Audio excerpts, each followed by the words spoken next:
who's in the reject bin? It's the Raggy Dolls. Raggy Dolls. Raggy Dolls. Raggy Dolls. Dolls like you and me. Raggy Dolls. Raggy Dolls. Raggy Dolls. Raggy Dolls. Made him perfectly. So if you got a bump on your nose or lumps on your toes, do not despair. Be like the Raggy Dolls and say I just don't care. 'Cause Raggy Dolls, Raggy Dolls. Raggy Dolls Raggy Dolls. are happy just to be Raggy Dolls, Raggy Dolls, dolls like you and me. The Raggy Dolls had spent the morning making a picnic, and now they were calling on old Edward, Mr. Grimes's boyhood teddy bear. As they climbed through the cat flap in the cottage back door, they could hear strange noises coming from the living room. Oh dear, sighed Princess. I'm afraid he's watching television again. Princess was right. The old teddy bear was sitting in Mr. Grimes's armchair, and the television was full on. I know. Keep your hands off. I'm telling the man, shut up, or I'll put a bag over your head. Right. They're huge. They're mega. They're rad, fab, and ginormous. I warned you. And they're here. Once again, it's time for... Yes, they're here. The fabulous karate frogs from Mars. Dotty turned off the television in disgust. What complete and utter rubbish! I say, complained Edward. I was looking forward to that. You should know better at your age, continued Dotty. Too much television is bad for your eyes. Dotty's right, added Hi-Fi. Especially if you sit too close. My eyes are all right, protested the old teddy bear. There was no need to switch the set off. It's a beautiful day outside, said Lucy, changing the subject, and we've made you a lovely picnic. Eh? A picnic, you say? Oh, good, said the old teddy bear. I love picnics. This is the life, said Sad Sack, licking his lips and feeling full. Old Edward agreed. I have to admit, it's much nicer than watching television. Then why do you watch it so much? Demanded Lucy. The old bear sighed. I don't know. Perhaps it's because television wasn't around much when I was young. Now there's a thought, chuckled Back to Front.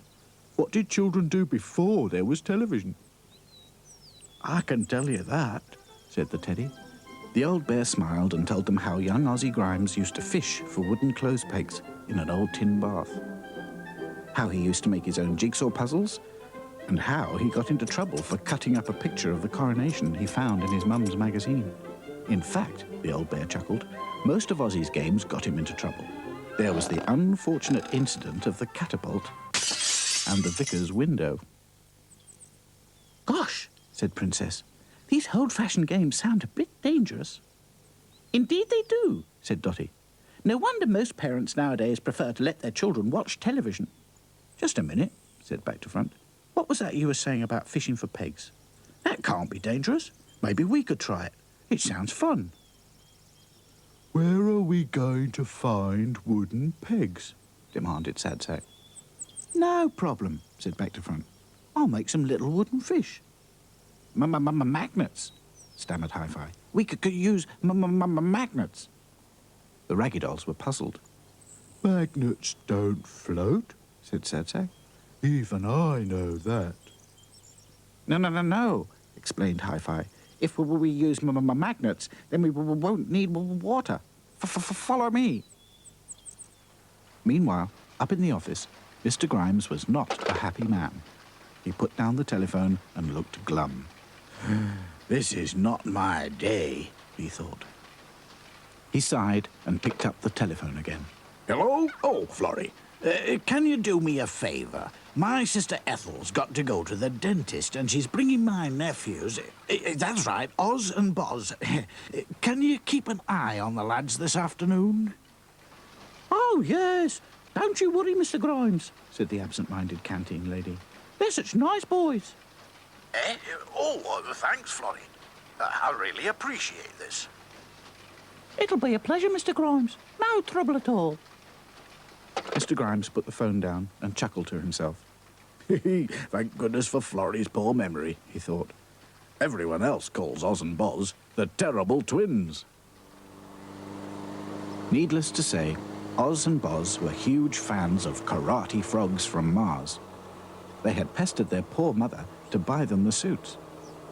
As soon as they arrived, they burst from the car, leaping about and shouting, "Wah, saw! Ribbit, ribbit!" and "Yow, fong!" Mr. Grimes looked out of his window, covered his eyes, and groaned. He heard his sister Ethel shouting, Oz, Boz, behave yourselves. He looked out of his window again and was relieved to see Florrie taking charge of his unruly nephews. It's very good of you, Florrie, said Ethel. "Think nothing of it," said Florrie. They look so alike, don't they? Which one is which? "Oh, don't ask me," sighed their mother. Since this karate frog thing, they call themselves Brahms and Ravel, and they can't even agree on who's who. "Boys will be boys," laughed Florrie, as Oz and Boz leapt around in their frog suits. Back in the tool shed, the Raggy Dolls were far too busy to notice the arrival of Oz and Boz. Hi-Fi was attaching a magnet to the end of a piece of string. The string was dangling from a long stick, proudly held by Sadsack, who was feeling very important. You can test it now, said Hi-Fi. Sadsack carefully swung the rod over to a bucket and lowered the magnet into it. I think I've got something. Sadsack slowly raised the rod, and there, hanging from the magnet by their tin noses, were 4 wooden fish. I've got 4, yelled Sadsack. But he got so excited, the rod twitched, and his catch dropped back into the bucket. It's no use, He moaned. I'm no good at anything. Don't say that. Said Lucy. At least we know it works. You've proved that. Quite right, said Dotty. Well done, Hi-Fi, and well done back to front. Those fish are brilliant. Now, let's all take turns. All of a sudden, there was a crash as a stone came through the window.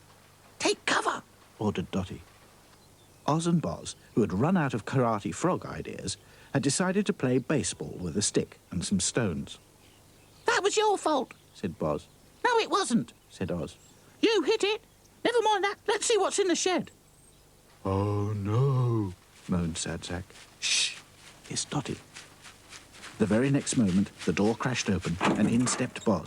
His silly frog foot tripped on the rod and broke it. Then Oz rushed in, fell over Boz, and knocked aside the box that the Raggy Dolls were hiding behind. Oh, look, said Boz. old-fashioned dolls. He picked up back to front. This one's got his head on the wrong way round, He laughed. They must be rejects. Said Oz. Let's karate them. Yeah, Said Boz. yow, yow, fong. Ribbit, ribbit, said Oz. Just in time, Florrie Fosdyke put her head around the door. Oi, Puccini, Mozart, whatever your names are, you shouldn't be in here. Mr. Grimes won't like it. Come along with me. I've made you some tea. We only eat cheeseburgers, Said Oz. and milkshakes. Said Boz. You'll have beans on toast and like it. Said Florrie firmly. To their great relief, the Raggy Dolls watched as Florrie led the boys off towards the canteen. They called us old-fashioned dolls, Said Princess indignantly. I suppose we are in a way. Said Lucy. We are what we are. Said Dotty.